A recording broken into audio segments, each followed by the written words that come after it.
Hello traders, good evening. आज की इस वीडियो में हम अभी बात करने वाले हैं कि निफ्टी या बैंक निफ्टी में कल कैसा क्या मूवमेंटम आ सकता है। कल है मंडे, और मंडे के लिए हम पहले समझ लेंगे फ्राइडे को क्या हुआ। फ्राइडे को मार्केट गैप अप खुला, गैप अप खुलने का नीचे आके क्लोजिंग दिया है 18,000 जो लेवल है, वहाँ से लास्ट टाइम एक फॉल आया था। तो मार्केट कहीं हद तक वहाँ से आप बोल सकते हैं रीटेस्ट मतलब मार चुका है और मार्केट नीचे आके क्लोजिंग दिया है। अब जिस हिसाब से ये फॉल आया है उस हिसाब से मार्केट एक बार ये हाई के ऊपर जा सकता है, इसका प्रोबेबिलिटी है। हाई के आसपास जा सकता है, फिर हाई के ऊपर थोड़ा जाके अगर इसको गिरना है तो भी इसको हाई के ऊपर, मेरे हिसाब से हाई के ऊपर जाना चाहिए। और अगर नहीं जाता है, अगर मंडे को फ्लैट खुल जाता है यहाँ पर, ठीक है, ये जो पॉइंट था, ये जो हाई था 868 870, ये अगर 870 क्रॉस करता है आपको बाय करना होगा। 845 का आपका एसएल होगा, 25 पॉइंट का एसएल। टारगेट जो रहेगा ये 925 का हाई था मेरे हिसाब से। उस केस में आपको 950 तक का रैली भी देखने को मिल सकता है, ठीक है। तो ऑलमोस्ट समझ लो 80 पॉइंट के आसपास आपको टारगेट यहाँ पे रखना होगा। ज़्यादा मैं क्यों नहीं बोल रहा हूँ, क्योंकि 18,000 अगर ये टच करेगा एक बार यहाँ से, थोड़ा जब तक 18,000 के ऊपर ये नहीं जाता है, क्लोजिंग नहीं देता है, तब तक बड़ा मोमेंटम आना भी थोड़ा मुश्किल है।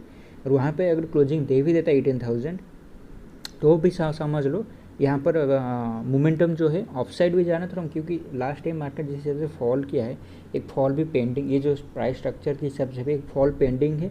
और मेरे हिसाब से वो कहीं 18,000 के आसपास से या फिर 80 थोड़ा ऊपर जाके लोगों को दिखेगा कि 18,000 के ऊपर चला गया, फिर वहाँ से ब्रेकआउट फेलियर मार के नीचे आके क्लोजिंग दे देगा, ठीक है। तो उससे कुछ मोमेंटम ऐसा हो सकता है मेरे हिसाब से। जब तक 2 दिन एटलीस्ट 18,000 के ऊपर क्लोजिंग नहीं आता है, तब तक थोड़ा बड़ा बाइंग मोमेंटम की सोचना थोड़ा गलत होगा, ठीक है। तो इसी हिसाब से हम देखेंगे कैसे मोमेंटम ऐसे। फ्लैट खुला, ये हाई क्रॉस किया, बाय करोगे। अगर फ्लैट खुलने के बाद ये लो क्रॉस करता है, सिंपल सेल। 17,786 का लो लगा है, ये इसको आप सेल कर सकते हो। और मेरे से टारगेट जो है ये सही से 700 के आसपास आ सकता है मार्केट, 700, या फिर ये जो रेड कैंडल का लो था 720, ये 700 to 720 ये जोन के अंदर आने का प्रोबेबिलिटी है, ठीक है। ये भी यहाँ पर भी समझ लो 80 पॉइंट के आसपास टारगेट मिल जाएगा। मंडे को हो सकता है मार्केट, अगर इसको समझ लो इसी हफ्ते में वीकली एनालिसिस वीडियो में पूरा डिस्कस किया है कि कैसे मोमेंटम आपको किस दिन मिल सकता है। मुश्किल क्या है ना, मंडे को देखो, मंडे मार्केट कहाँ जा रहा है। अगर मंडे को यहाँ पर रेंज बना देता है मार्केट, लाइक अगर ये हाई के ऊपर क्रॉस नहीं कर पाए, यहाँ पर लेके रेंज बना के क्लोजिंग दिया है कहीं 900 के आसपास या 900 के नीचे भी, तो हो सकता है थर्सडे को बहुत ज़्यादा प्रोबेबिलिटी है डाउन साइड आने के लिए, ठीक है। मार्केट अगर ऊपर साइड क्लोजिंग देता है मंडे को, आइदर इस जोन के अंदर, ये जो हाई था ये लो था, इस जोन के अंदर क्लोजिंग कर देता है, या फिर ये हाई जोन के ऊपर भी अगर क्लोजिंग देता है, ठीक है, और 940 50 यहाँ पर कहीं क्लोजिंग देता है, तो उस केस में जो ट्यूसडे है वहाँ पर रैली डाउन साइड आने का प्रोबेबिलिटी बहुत ज़्यादा बढ़ जाएगा। अगर मंडे को मार्केट गैप डाउन खुलता है, कहीं ना कहीं डाउन साइड क्लोजिंग देता है, ठीक है, तब समझ लो ये हफ्ते में भी हम बुलिश थोड़ा रह सकते हैं, ठीक है। उसको मैं डिटेल में बताया वीकली एनालिसिस वाले वीडियो में, उसको थोड़ा देख लेना, आपको पूरा आइडिया चल जाएगा, ठीक है। यहाँ पर अगर सेल यहाँ पर डाउन साइड आता है तो 700 के आसपास आने का प्रोबेबिलिटी है, और अगर 700 के नीचे जाता है, क्लोजिंग एटलीस्ट दे देता है यहाँ पर, तो बहुत बड़ा फॉल आने का उम्मीद है। पर ये 700 से एक बार एक रिट्रेसमेंट मारने का प्रोबेबिलिटी है। अगर गैप डाउन खुलता है कहीं, अगर समझ लो ये जोन के आसपास 800 के आसपास गैप डाउन खुल गया, या फिर ये लो, ये जो लो जब तक क्रॉस नहीं करेगा वो सेलिंग नहीं करना है। ये लो के नीचे अगर गैप डाउन खुलता है, ठीक है, तो उस हिसाब से थोड़ा यहाँ पर सिचुएशन जो है रिवर्स हो जाएगा। ये बाय कर लेके मतलब आप बाय कर सकते हो। उसके लिए क्या करना होगा ना, आपको 750 तक वेट करना होगा। 750 के आसपास जितना आसपास आपको मिले मेरे हिसाब से बाय कर सकते हो।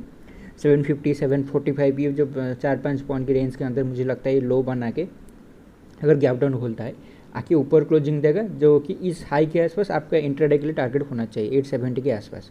और यहाँ पर 750 के आसपास अगर बाय करोगे, आपका एसएल जो है 720 का आपको रखना होगा। 30 पॉइंट का एसएल टारगेट ऑलमोस्ट सही समझ लो 120 पॉइंट का आपको टारगेट मिल सकता है, ठीक है, गैप डाउन केस में।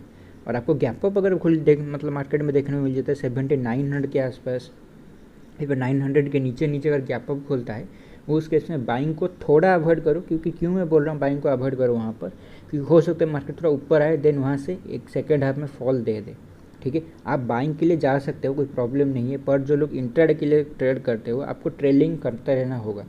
ये जैसे एक रैली आया था, ठीक है, ये इस तरह का रैली अगर आता है, आपको यहाँ पर हर कैंडल के नीचे आपको एसएल अपन ट्रेल करते रहे, मतलब ट्रेल करके रखना होगा, ठीक है। क्योंकि ऑलमोस्ट समझ लो 18,000 रेजिस्टेंस पॉइंट आ चुका है। ये 7900 से 18,100 आपको मैंने बताया था 200 पॉइंट का एक रेजिस्टेंस है। मार्केट 200 पॉइंट से कहीं भी गिर सकता है, और जो गिरेगा वो फॉल का अमाउंट होगा ऑलमोस्ट समझ लो 600 से 700 पॉइंट का फॉल, ठीक है। ये 200 पॉइंट के अंदर से कहीं अगर टॉप लगा के गिरता है, समझ लो 700 पॉइंट के नीचे गिरने वाला है जो भी उसके टॉप से, ठीक है। तो उसको थोड़ा बैकअप माइंड में रख के उसके अगर मोमेंटम मिलता है, मेरे हिसाब मंडे को थोड़ा ही पॉजिटिव रह सकता है, पर ट्यूसडे को ये डाउन साइड आना शुरू हो जाएगा और मंडे को सेकेंड हाफ से ही वो कंटिन्यू हो जाना चाहिए मेरे हिसाब से, ठीक है। पर उसको हम प्राइस एक्शन में देखेंगे, मंडे के मोमेंटम बाद ही हम ये बता पाएंगे मार्केट कहाँ जा सकता है। डाउन साइड अगर क्लोजिंग देता है, फिर से बता रहा हूँ, मंडे को अगर कहीं 870 या यहाँ पर क्लोजिंग देता है, तब हो सकता है वीक भर में वो थोड़ा रुक के ऊपर जाके पॉजिटिव क्लोज हो सकता है। अगर क्लोजिंग ऊपर आ जाता है 900 के ऊपर, 18,000 से 1870 900 ये जोन के अंदर अगर मंडे क्लोजिंग आ जाता है किसी भी केस में, गैप अप फ्लैट या गैप डाउन खुल के, तो ये ट्यूसडे को डाउन साइड आ सकता है, ठीक है। उसको थोड़ा प्राइस एक्शन को देखना। अभी चलते हैं बैंक निफ्टी में, इसमें कैसा क्या मोमेंटम हो सकता है। थोड़ा ऊपर पुल हुआ, देन आके नीचे क्लोजिंग दिया है, ठीक है। ये gap down failure, sir gap जो ये तो था, ये ब्रेकआउट फेल्योर था। ये जो हाई था यहाँ से मार्केट ऊपर गया, देन यहाँ से डाउन साइड आके नीचे क्लोजिंग दिया है और कहीं हद तक ये गैप को भी फील कर चुका है। तो अब ये समझ लो सेम बैंक निफ्टी के लिए भी है। ये लो था इसका 4280, अगर इसके नीचे जाएगा तो बहुत बड़ा सेलिंग आने का मेरा उम्मीद है और ये यहाँ तक मिनिमम आ सकता है 40,000 के आसपास, 200-300 पॉइंट का आसपास फॉल कर सकता है। फिर यहाँ पर भी आ सकता है 883, 900 जोन के आसपास भी आ सकता है। लेकिन यहाँ से एक बार इसको अपसाइड जाना चाहिए, ठीक है। अगर फ्लैट खुलता है और ये लो क्रॉस करता है तो आप सेल करोगे। फ्लैट खुलता है, ये जो हाई क्रॉस करेगा 4470 के आसपास, ये हाई क्रॉस करके आपको बाय करना होगा। टारगेट मेरे हिसाब से 600 के आसपास आपको रखना चाहिए, ठीक है। 600, 650 यहाँ पर आपका टारगेट 40 था। ये हाई भी क्रॉस होने का प्रोबेबिलिटी है, ये हाई क्रॉस हो सकता है। पर एक बार ये समझ लो, आइदर ही दो सिचुएशन हो सकता है। आइदर यहाँ पर समझ लो हाई को रीटेस्ट करेगा, हाई के आसपास कहीं से घूम के नीचे आएगा, ठीक है, डबल टॉप टाइप के पैटर्न बनेगा, या फिर हाई के ऊपर जाके ब्रेकआउट फेलियर देगा, ठीक है। तो उस केस में भी फॉल आ सकता है। 40,800 तक एक रूम इसके पास, समझ लो 40,800 एक बहुत बड़ा इसके लिए रेजिस्टेंस बनने वाला है, ठीक है। तो अगर यहीं से भी कहीं से भी समझ लो नीचे आने की प्रोबेबिलिटी है 4800 से लेकर 41,000, ठीक है। ये जो 200 पॉइंट का रेंज है, ये दो इसके लिए बहुत बड़ा स्ट्रॉन्ग रेजिस्टेंस है। तो यहाँ से अगर फॉल आता है तो समझ लो ऑलमोस्ट 1500 पॉइंट के आसपास बैंक निफ्टी गिर सकता है। तो उसको अगर आपको कैच करना है, आपको वेट करना थोड़ा होगा और मंडे को प्राइस एक्शन को देखना होगा। यहाँ पर गैप अप फ्लैट खुला बाय कर सकते हो। गैप अप केस में सेम बोलूँगा, थोड़ा मतलब उस केस में आपको ट्रिकी सिनेरियो हो जाएगा कि मार्केट थोड़ा ऊपर जा सकता है, देन यहाँ से घूम के नीचे आ सकता है। क्योंकि गैप अप केस में भी आपको समझ लो, और उस केस में क्या होगा ना, गैप अप अगर खुलता है तो बहुत सारे लोग पॉजिटिव हो जाएं कि हाँ मार्केट गिरा है फिर भी गैप अप खुल रहा है तो थोड़ा ऊपर भी पुल हो सकता है, ठीक है। उस केस में हो सकता है हाई के ऊपर जाएगा पर समझ लो सस्टेन नहीं करेगा, 15-20 मिनट 30 मिनट के अंदर इस जाके फिर से घूम के नीचे अगर आता है तो सेल कर सकते हो मंडे को, ठीक है। अगर ऐसा सिनेरियो होता है तो वो भी आधे घंटे के अंदर हो जाना चाहिए।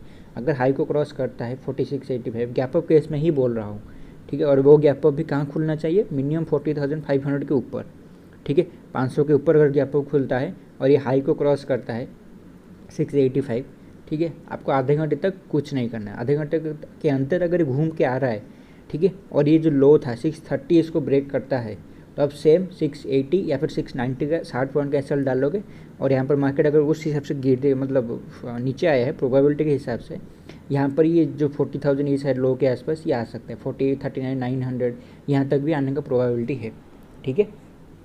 तो अगर वो गैप अप केस में हो गया तो उस केस में आपको बता दिया कैसा मोमेंटम आ सकता है। सेम बोल रहा हूँ, क्लोजिंग अगर 40,600 700 के अंदर यहाँ पर भी कहीं अगर आ जाता है या फिर 41,000 के आसपास भी क्लोजिंग आता है तो भी बहुत ज़्यादा पॉसिबिलिटी ट्यूसडे को वो थोड़ा डाउन साइड के लिए आ सकता है, ठीक है। और जहाँ से भी ये टॉप लगाएगा 4800 41,000 जहाँ से भी घूम के आएगा वहाँ से समझ लो एक बार इसको 1500 पॉइंट का एटलीस्ट फॉल देना चाहिए। और वो टारगेट अगर 41,000 से ये घूमता है 39,500 ये जो पॉइंट था, ठीक है, ये यहाँ तक आ सकता है बैंक निफ्टी। तो उसको थोड़ा बैकअप माइंड में रखो कि यहाँ तक इससे ऐसा फॉल हो सकता है।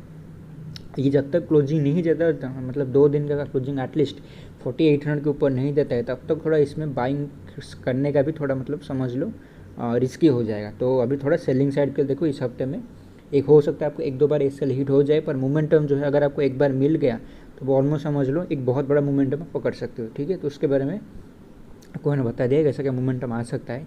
यहाँ तक इस वीडियो देखने के लिए बहुत बहुत शुक्रिया, थैंक यू।